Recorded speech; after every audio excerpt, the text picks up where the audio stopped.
when we're looking at the top spot, it's got to be Detroit. 19-5. They've been the best team in the first quarter mark of the season here. Number 2, the New York Knicks. I think if New York could play all their home games at home, they would be at number 1 right now when you look at them at 13-1. Number 3, and this is going to surprise people, the Boston Celtics. Okay, Gap year, what gap year? Yeah. When you look at no Tatum, Porzingis, and Holiday, Jalen Brown, 32 points in his last 5 games. Now, here's where it gets a little bit complicated here. Here we go, Bobby. Number 4, I got to put Toronto still there. I know they've lost 3 in a row right now, but they're 15-10. Okay. The Raptors at number 4. 5 is basically flip a coin, and I'm going to basically base it off a little bit of last year. Cleveland, 14-11 here, but they've been so inconsistent this year. I don't know kind of who they are right now. After nearly a week away, the Detroit Pistons return to the court, sitting atop the Eastern Conference standings at 19-5. 2 of those wins have come against the Atlanta Hawks, who they'll face right here tonight. First meeting in mid-November, it wasn't decided until the final minutes behind Cade Cunningham's double-double. And then, in the most recent meeting on December 1st, a late 3 from Nickeil Alexander-Walker made things a little more than interesting. But in the end, Pistons held on by the narrowest of margins. You know, it's been said it's hard to beat a team 3 times in a season. Well, we're about to find out. Pistons Live starts right now.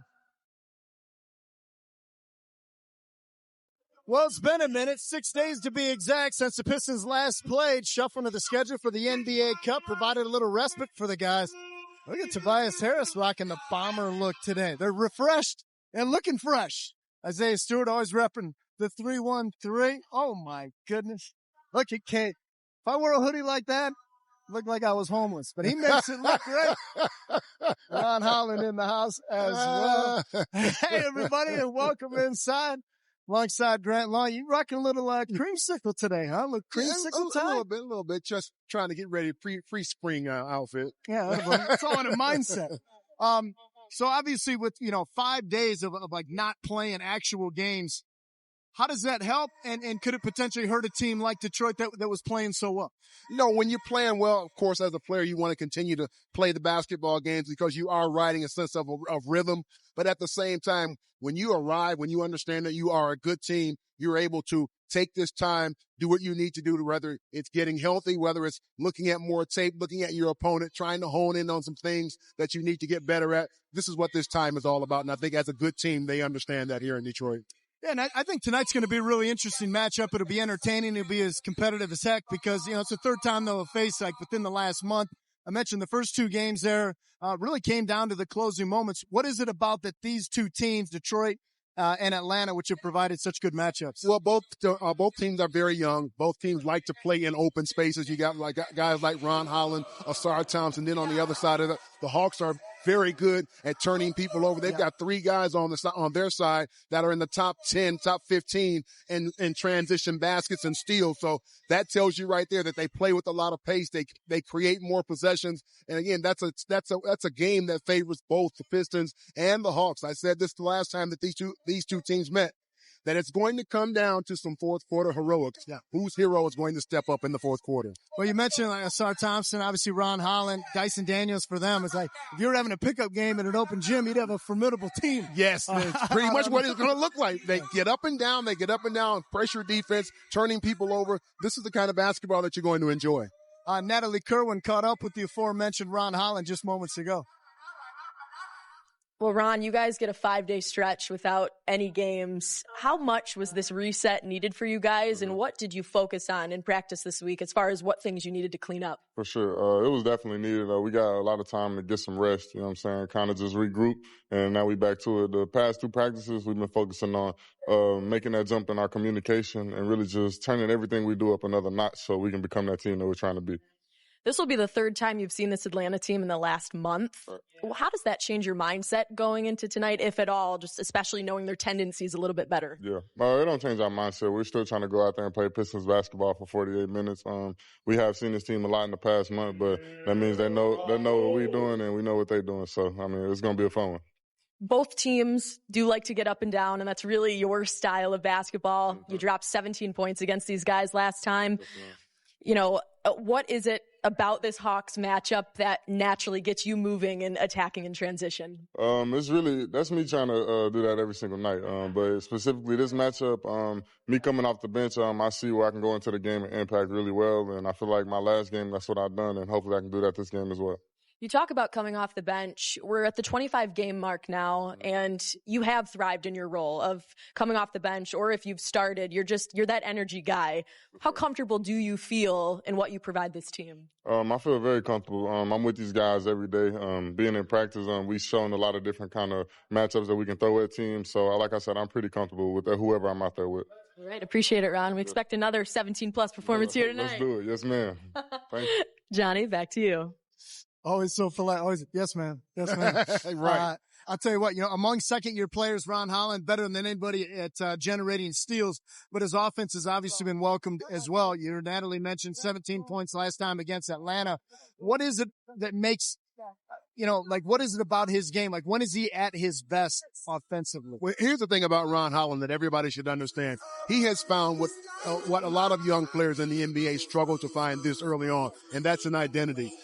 His identity every single night is to come out and maximize whatever he can by way of his effort. If his effort is top-notch, he's going to generate points. He's going to play solid defense. He's going to rebound. All of these things impact winning for the Pistons. So his first thing from Ron Holland, again, identifying who he is, not having an identity crisis. And he understands that when he's on the floor, what he's on the floor to do. If you're Coach J.B. Bickerstaff, what a luxury to have a plug-and-play guy. No instructions needed, John. Yeah, right. Hey, Ron, go in and do what you do. And we can live with those results. And I think as a young player, to be able to have that kind of luxury, to be able to have that leeway to play your style of play and be productive. I tell you what, like I said, as a young player, to find that this early, the sky can be the limit. Yeah, it's incredible. Ron Holland, the focus of our GMC Provision, double figures in 3 of his last 5 games. Speaking of games, FanDuel, time to play your game. You ready to get to today's 3-leg parlay? How about this?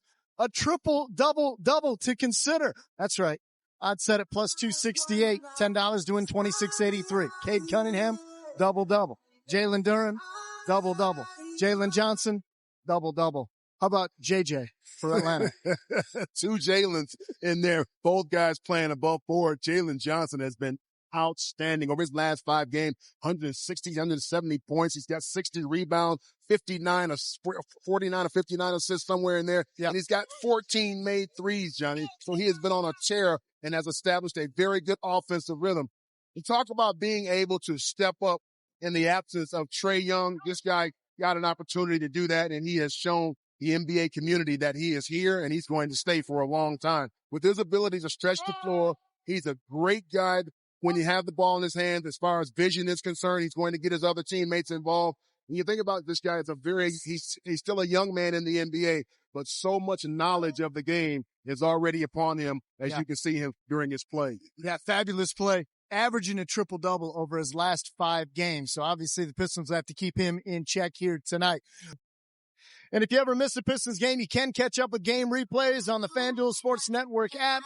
Well, straight ahead, we're at the quarter pole of the NBA season. What have we learned? And what trends do we expect to continue? Dwayne Casey joins the show live. Don't go anywhere. You're watching Pistons Live, presented by Hungry Howie's.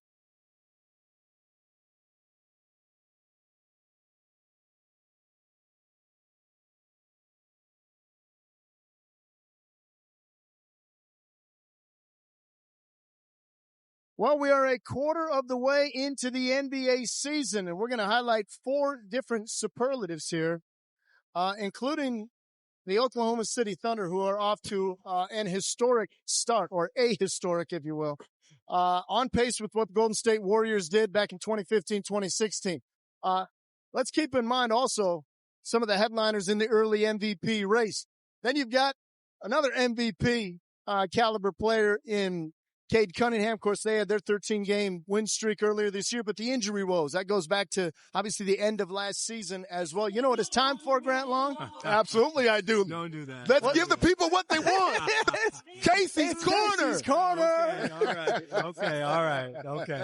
Time out. Go, man. Yeah.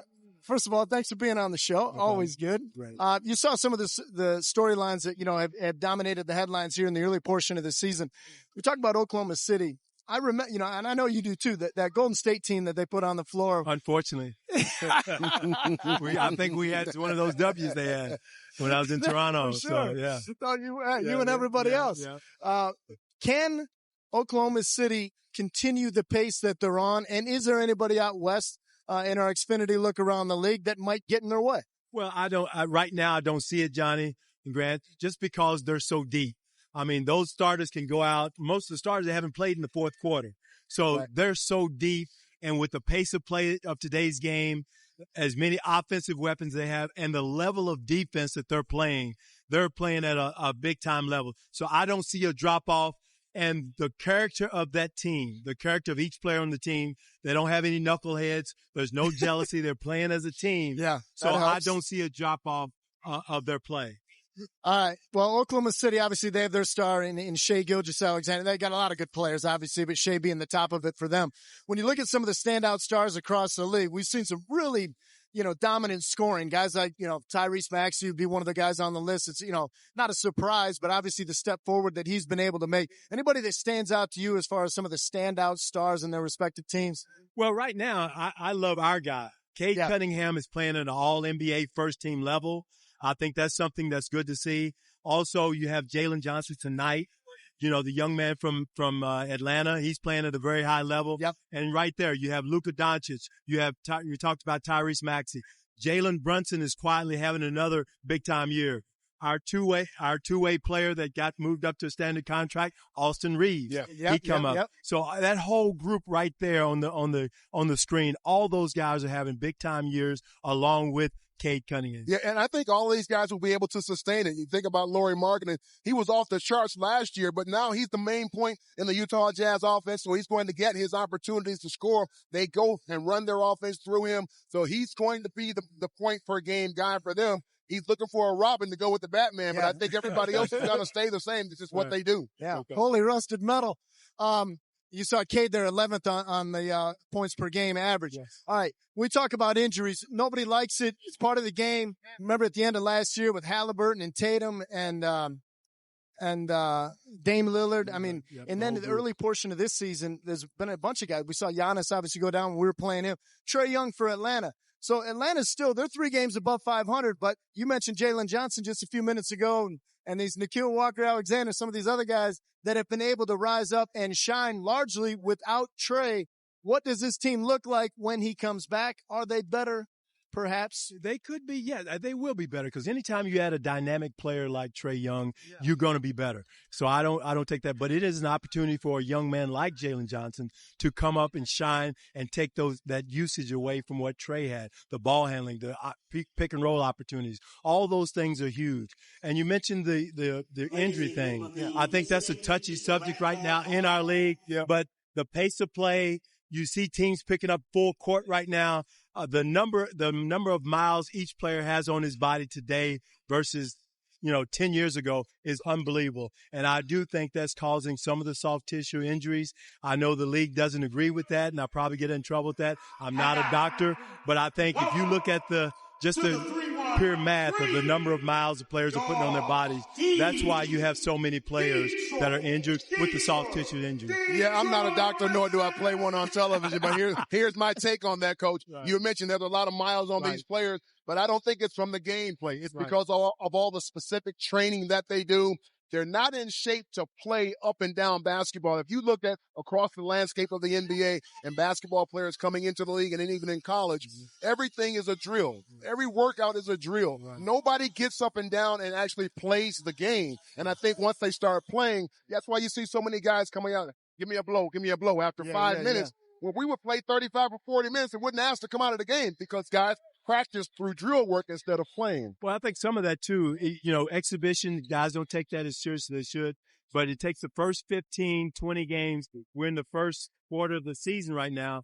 I think that's when the ultimate conditioning comes into effect, and you're going to see guys hitting that stride right about now. Well, and I think the beautiful part for the Pistons, again, you're first place in the Eastern Conference. You weathered the early injuries, and now J.B. Bickerstaff, for the first time all year, has a nearly 100% healthy roster as we go into the final 3 quarters of this season. And we find a guy like Dennis Jenkins. You find a guy like that, opportunity presents itself through some of those injuries early. He's the best. Coach Casey's Corner. We always love the segment. We love giving the folks what they want around here. Give the people what they want. All right, still to come. Pistons look to ground the Hawks for a third time already. We'll get to tonight's starters and the key matchups we'll be watching. In on tip-off, let's get to tonight's starters. Headlined by that man, Jalen Duren. What do you know? 11.5 rebounds this season. That's third best in the NBA. He's flanked by Sar Thompson, Tobias Harris, Duncan Robinson, and the man they call Cade Cunningham. But JD will be big here tonight. Man, listen, we've all seen the transition of Jalen Duren and what he's been able to do so far in this young season. Outstanding, all-star caliber play. Guess what he said, Johnny? He has not yet scratched the tip of the iceberg. Hello. So if he's already talking about he's got so much more to show us, what else can this young man do? If he's going to step out and start knocking down threes, we saw Isaiah Stewart do it, but if Jalen Duren starts to add that to his game, listen, he's already pretty much unstoppable on the inside. But if he starts to fashion that 17 to 18-foot jump shot and all of a sudden he becomes a pick and pop player, boy, it's an added dimension to the Pistons offense. Love it. Jalen Duren, 21-11 last time against Atlanta. Their Jalen Johnson, last 5 against Detroit. He's averaging 24, 11, and 6 assists.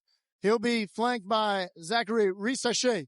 Okongwu obviously was tough against us last time. Dyson Daniels, and I mentioned Alexander Walker earlier in the show. He's a problem. I am a fan of this young man. And listen, if you love basketball, you like to see young guys play at this level. He's found the groove. He's in it right now.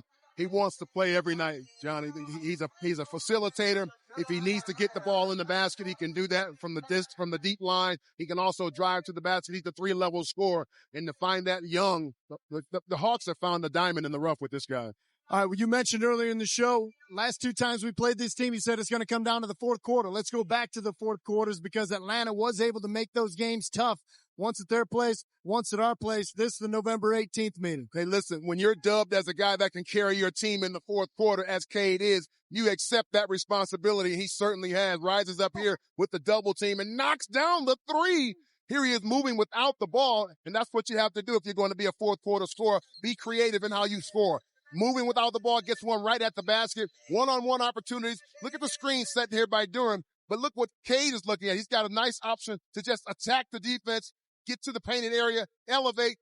His size allows him to shoot over smaller defenders. He took complete advantage of that situation in the fourth quarter against the Atlanta Hawks. Now, here we are. Let's move forward. The Hawks have what a lot of other teams are looking for, 3-point shooting. When you have the opportunity to put the ball in the basket from distance, you're never really out of a basketball game. And we can certainly say that about the Hawks. The way they spray the ball around the perimeter to find their open shooters, they've been one of the best in the league at doing it. Here's Cade. Look at his spin move. Watch what he does at the end. Acrobatics, degree of difficulty, everything. But that's what put the Hawks away the last time that these two teams met. So I'm looking for another thrilling fourth quarter from the Pistons. Well, there's Cade. Just came out on the floor. About 8 minutes to tip off here. Again, talk about what Cade did last time out. Last week against Milwaukee, went for 23 points, 12 assists. Again, this season, 11th in the NBA in points per game scoring. All right, Dyson Daniels. We talked about our guys with Sar Thompson, Ron Holland, that they can disrupt it on the defensive end. This guy right here, Dyson Daniels, one of those guys that will force the turnover. 54 steals, second most in the NBA. Up tempo, he likes to play in the open floor. He's one of the big reasons, Johnny, that ignites this this Atlanta Hawks transition basketball. He's going to get up. He's going to pressure the ball. He's going to get his hands on balls as far as deflections are concerned, and they're going to recover those balls, and they're off into transition. Once again, the way that he is able to lead the NBA in steals tells you just how tenacious he is when it comes to covering the ball.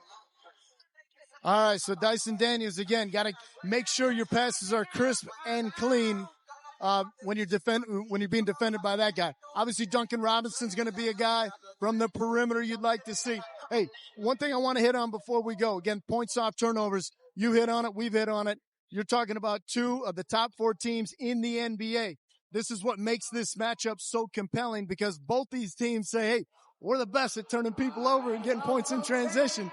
Somebody's got to blink first tonight. You know what? And the thing about points in transition in today's NBA, You just mentioned Duncan Robinson. Points in transition could mean threes with these That's two right. teams because That's they right. run not for layups, but they'll run to that three-point line and cast away. Yeah, Atlanta very good at getting early threes in the clock. Something we'll look for tonight. George and Greg up with the call next. You've been watching Pistons Live presented by Hungry Howie's. We'll see you after the game.